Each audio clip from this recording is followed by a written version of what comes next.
বন্ধুরা, কালকে রাতে বৃষ্টির পরে আপনাদের আমি ন্যাশনাল লেকটা একবার দেখাচ্ছি। দেখুন, যে ফুটপাথ থেকে বিভিন্ন মর্নিং ওয়াকাররা সকালবেলায় বা বিকেলবেলায় তারা ওয়ার্ক করে, আজকে সেটা সম্পূর্ণ ডুবে গেছে। এটা একদম লেকের পাড়টা,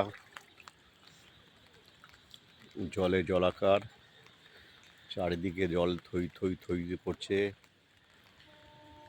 যারা বাড়িতে বসে আছেন, মর্নিং ওয়াক করবে বলবে ভাবছেন, তো আজকে লেকটা বন্ধ আছে, সেই মেসেজটা দিয়ে দিই। বিকেলটা বন্ধ থাকবে।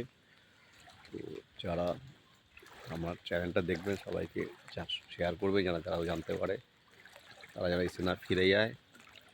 তো আপনাদের দেখাচ্ছি পুরো জল, দেখুন সমস্ত রাস্তা জল।